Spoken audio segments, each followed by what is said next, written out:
So we're back with yet another success story in sync licensing. I promised you guys I was going to overload you guys with more positive and encouraging success stories. And this is a YouTube subscriber, Anthony Crawford.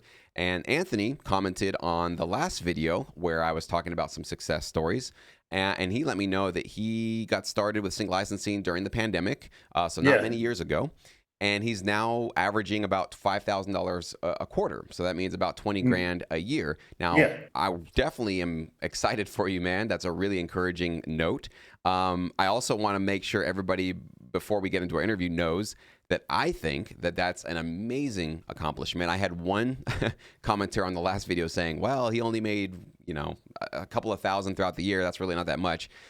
It might not be much for people watching this, but I want you guys to realize two things. One, this is just the start. So, Anthony, I know you're going to be going well beyond, I'm sure, 20 grand a year, but just that alone is a very unheard of number that quick in your career. So we're definitely going to ask you how you did that. But secondly, if you're watching these interviews, guys, and you don't think these numbers are impressive or interesting to you, just unsubscribe and go do something else with your time. I'm just telling you, sync licensing is not a place to become a multimillionaire or a billionaire. You can do well. You can definitely thrive. You can certainly make full-time income. You can certainly make part-time income, which Anthony's already certainly doing.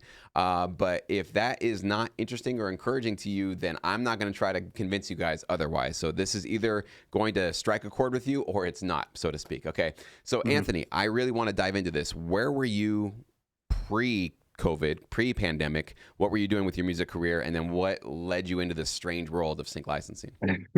Well, pre-COVID, I'm still a musician. So I'm a bass player. So I'm a touring bass player. I'm 42 now, but ever since I've been 18, I've been a nonstop touring musician. So I've worked with everyone from Justin Timberlake to, I've been on records with Herbie Hancock. I toured with Erykah Badu, a lot of mainstream pop artists, a lot of big jazz artists as well. I've been signed to record deals. I've been signed with Sony. I've done deals with Warner Music. I've done all the band thing that you can think of that's not dealing with sync. So when the pandemic hit, everybody pretty much was at home. So all of my musician friends, everybody, all the touring musicians, everybody was at home. So luckily, I was on YouTube a lot. So I saw a lot of your videos because I'm like, man, what else? I want to, do something, So I kind of knew a little bit about it, but not a lot. So I started networking at events like the PMC event in LA because I live in LA. And I started educating myself as much as I could, watching a lot of videos. One thing that you said that I think that actually really helped me was that you were saying that libraries are not really signing like 1-2 tracks. You mentioned that you want to send them albums. So that's what I started doing. Libraries that I was meeting, when they asked for like 2 tracks, I was like, hey, you mind if I send you more than 2? And they were like, oh yeah, send it. But I was sending like 10 tracks, and one library in particular, when I sent them those 10 tracks, they were so shocked that they like literally signed me as a senior writer for their company. So, and then I didn't know what a senior writer was.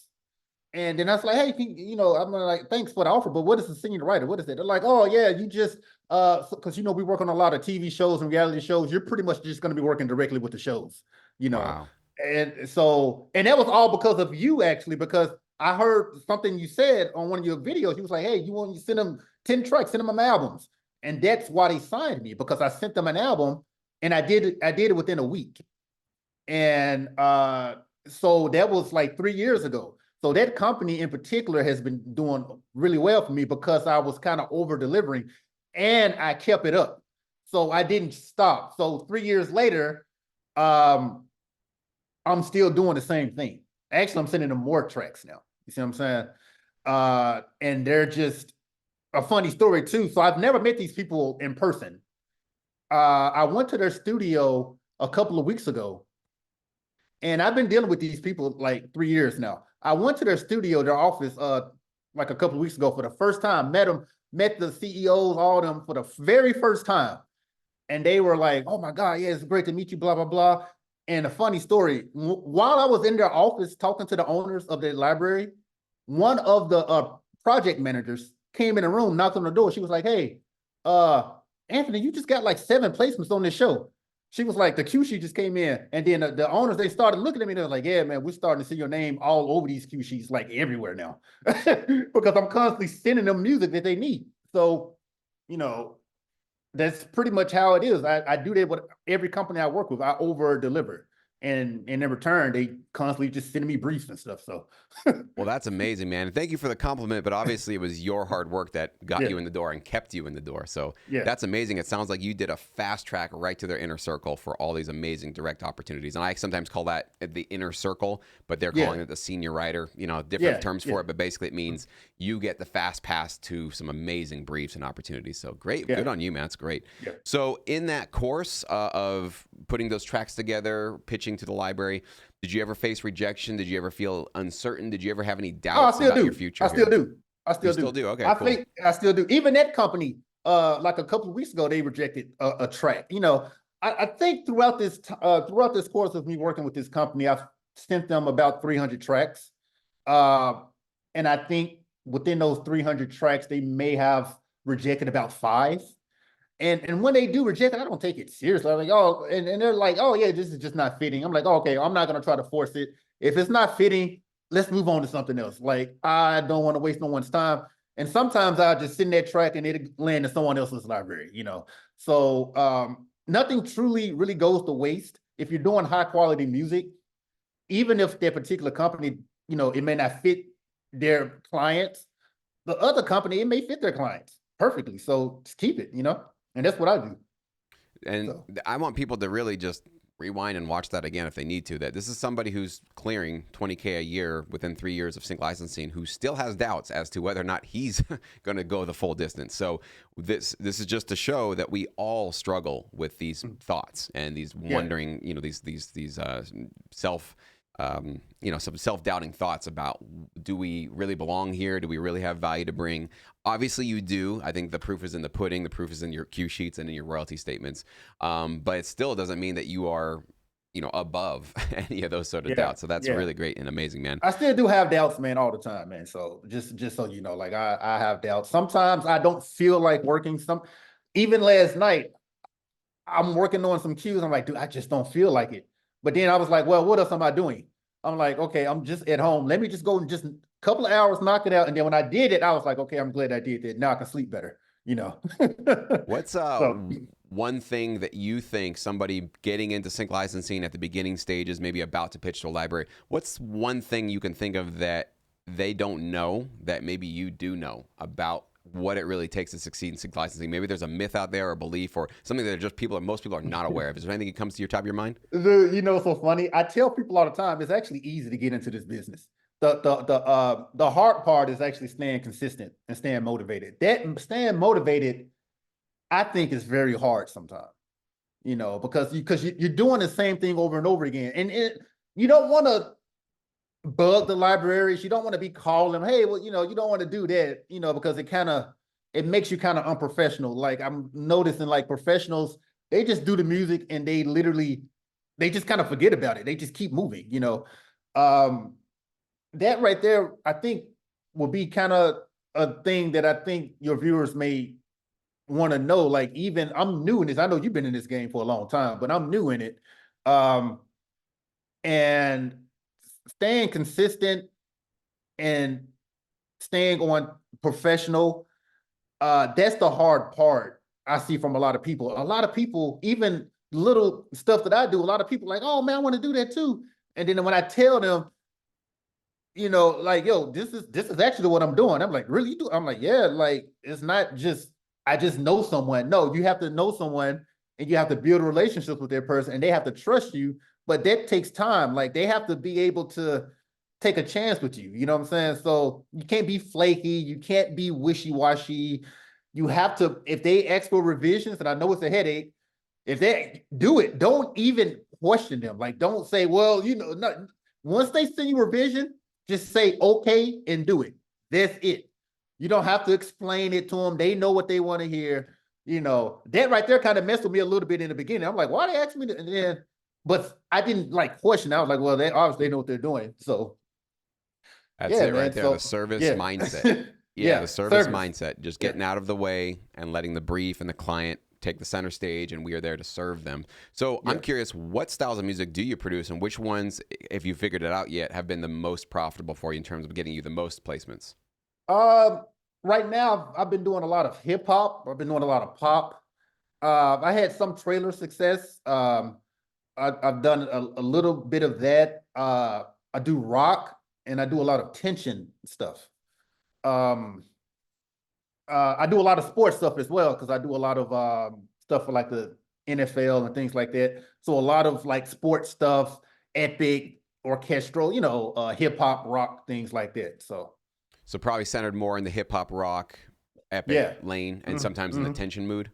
Yeah, tension mood. A lot of the stuff we just got done working on Vanderpump Rules. I know you worked on that show before, but a lot of that stuff was tension all day long. Tension.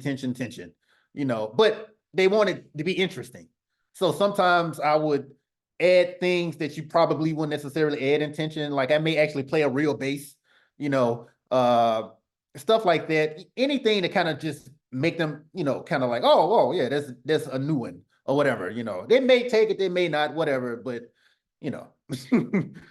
That's great. And that's cool that we're Yeah. both on that show. I will tell you the encouraging thing about that show is I've been getting royalties from that show for years. It's like every Yeah. statement, I can always just count on that show showing up there. So it's gone into That's good, syndication and it just keeps going on the air Yeah. all the time. Yeah. So as you've been now deep into this industry for 3 years or so, you've probably hit writer's block many times, like you said, lack of motivation. What are some of the tricks, methods, techniques you've potentially or personally used to get out of that rut, to find that motivation, to pull yourself out of that feeling of like, I can't do this anymore? So this is one thing I do. Sometimes I go to Splice, right? I don't use the samples, the melody loops. And this is what I do sometimes. I've done this a few times. So if I want to get like a guitar inspiration or something like that, I'll go to Splice and I'm like, okay, let me listen to some stuff, some samples, right? And then I hear what they're playing, and then I hear how they are producing the sonics, and then my writer's block is gone. You know what I'm saying? So then I'll be like, okay, but I'm not gonna take the sample and use it. I'm just gonna play my own thing, but kind of inspired by a Splice loop. You see what I'm saying? I'll play my own thing. Everything is played by me, so no weird stuff right there. And I'm not copyright infringing on the sample. It's just kind of more for inspiration. You see what I'm saying? So like if I'm working on a hip hop cue, sometimes I would go to Splice. I would just type in hip hop melody, trap melody, and then I hear some cool synth stuff. But I'm like, okay, all right, I like this. All right, let me put a check by this. And then when I go to my keyboard and actually play something like it, you see what I'm saying? And yeah, that's kind of how I get out of writer's block. That's By brilliant. listening to other samples and other people actually. Yeah, great sounding samples, great chord progressions. They kind of just inspire that to come maybe out of you in your own unique way. So that's great. Yeah. So now that you've been doing it for a few years, I'm sure you've got a sort of solid grasp on how do you structure your tracks, how long should they be, how should you build them. But at the very beginning, did you know any of that? And how did you learn how to make sure that your tracks were licensable and useful for the library? I knew it. I never had problems structuring my tracks. The only thing I had problems with was taking an idea and embellishing on it. You see what I'm saying? So sometimes I will have an idea and I'm like, dude, I just don't know what it's a great idea for the first 10 seconds, but I'm like, okay, where am I gonna go? And then so what I started doing, instead of making a 4-bar melody, sometimes I'll make a 16-bar loop or something like that, or 24. And then after that 16 cycle goes, then I go somewhere else. And then that right there turns into its own thing.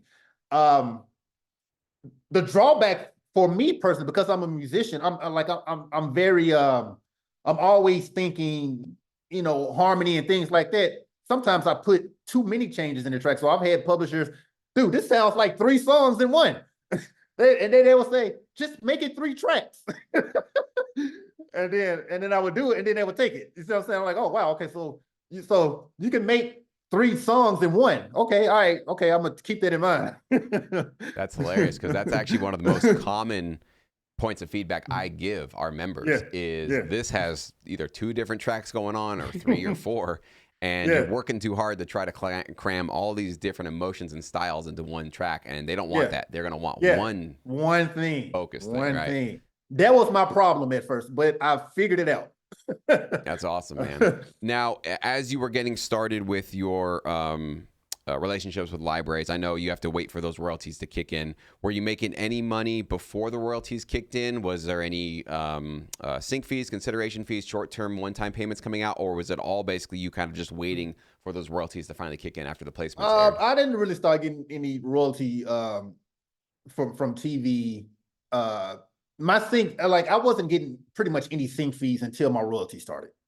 So I was pretty much just, for like the first year of the pandemic, just literally just working and just kind of not even thinking about the royalties.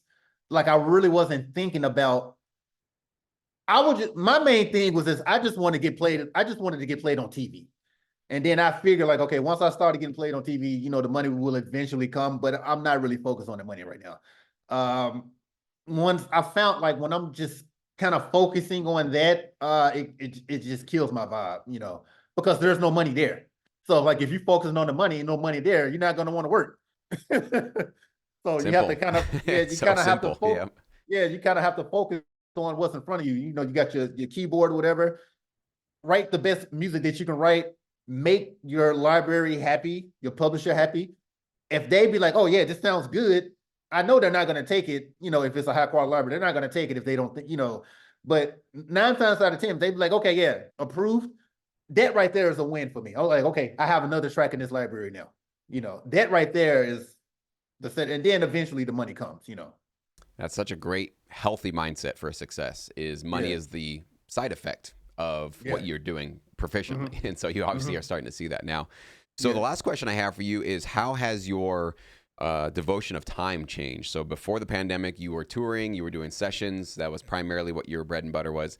Now you've got this new source of sync income. So how are you spreading your time between the traditional touring, gigging, studios, and sync licensing? Yeah, I'm turning down tours now, man. I mean, wow. Yeah, I'm turning down tours now, but even gigs, like even people will call me for gigs. And I mean, and there would be good paying gigs. And if I'm in the middle of a queue, I just turn the gig down. You know, because I'm not saying this is what you should do. I'm not saying turn down money, but for me, I think it's more profitable for me in the long run. If I'm like, okay, let me focus more on this queue, because if I say okay to this gig, I got to go to rehearsals, I got to be flying to airports and hotels and blah, blah, blah. That's going to take up probably 2 weeks of my time. But within those 2 weeks, I could have wrote 10 songs that could be making me money forever.